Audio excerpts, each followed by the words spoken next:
Hello friends, मैं doctor Jitendra Mohan Rohatta, Jaunpur. Mobile number 91 40 48 21 04, 99 35 67 3744, 93 365 24 24 4। आज हम लोग हायोसामस पार्ट 3 के बारे में डिस्कस कर रहे हैं, होम्योपैथिक मेडिसिन। हायोसामस देने से रोगी की दशा में इतना सुधार आ जाएगा कि बाद में रस्टाक्स की खुराक मिलते ही वह रोग मुक्त हो जाएगा। कमाल की बात, गजब। यदि रोगी को रस्टाक्स की खुराक देने पर दिमाग की ग्लानि और प्रलाप दूर न हो तो मेरी राय है कि रस्टाक्स को बंद कर 1-2 दिन के लिए उसे हायोसामस औषधि आजमानी चाहिए। हायोसामस देने से रोगी की दशा में इतना सुधार हो जाएगा कि बाद में रस्टाक्स की खुराक मिलते ही वह रोग मुक्त हो जाएगा।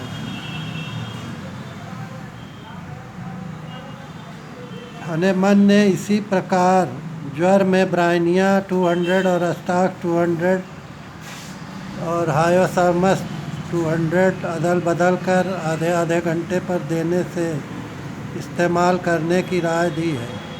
धन्यवाद दोस्तों, नमस्कार। इस अवस्था को प्राप्त होने में मतलब बेलाडोना की तरह हायोसामस में भी रोगी में प्रचंड प्रलाप के लक्षण पाए जाते हैं, परंतु प्रचंड और धीमे उन्माद में फेरबदल होता रहता है।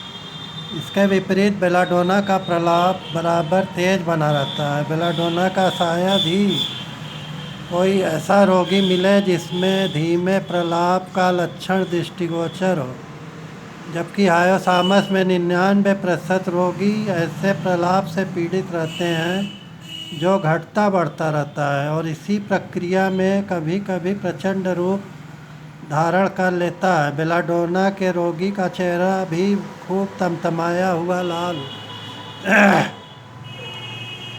रहता है, परंतु हायोसामस में रोगी का चेहरा बिल्कुल पीला पड़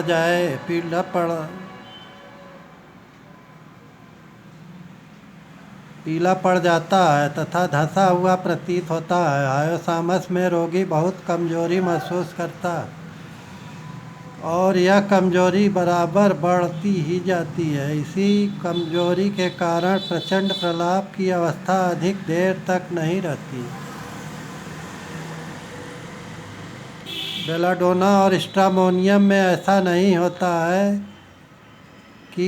ऐसा भी देखने में आया है कि प्रारंभ में हायोसामस का रोगी बहुत तेज प्रलाप करता है, जो बाद में धीमा होता हुआ कम हो जाता है, और धीमे प्रलाप में रोगी की बुद्धि धीरे धीरे काम करना बंद कर देती है तथा रोगी का प्रलाप एक प्रकार की बेहोशी में बदल जाता है।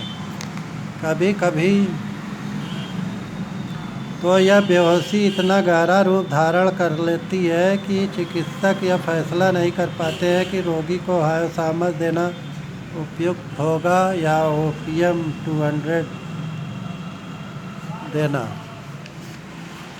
इस अवस्था को प्राप्त होने के बाद रोगी में सन्निपातिक लक्षण उभरने लगते हैं, जिसकी उसकी जीभ सूख जाती है, भारी लगने लगती तथा मस्तिष्क इतना संज्ञाहीन और धुंधला हो जाता है कि कुछ भी पूछने पर वह ठीक प्रकार उत्तर नहीं दे पाता है। यद्यपि उसकी आंखें खुली रहती हैं, परंतु आंखें खुली होने पर भी वे चेतना शून्य रहती और ऐसा लगता है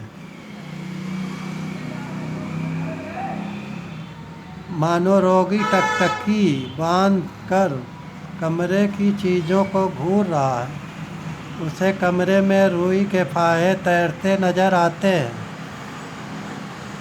जिन्हें वह हाथ बढ़ाकर पकड़ने की कोशिश करता है।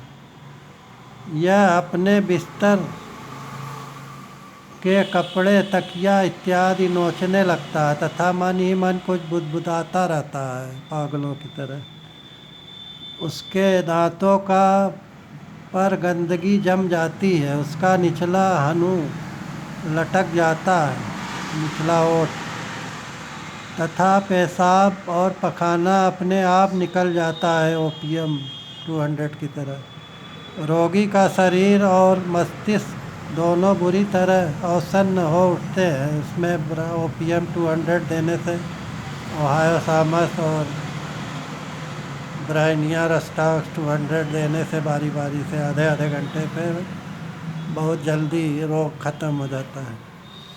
और एक दिन दूध चाय बतासा पानी उबाला दे, आज और कल 24 घंटा, फिर तीसरे दिन से दाल रोटी पानी उबाला 1 हफ्ता, लौकी कोहड़ा नेनुआ की सब्जी खा, बहुत जल्दी लाभ हो जाता है।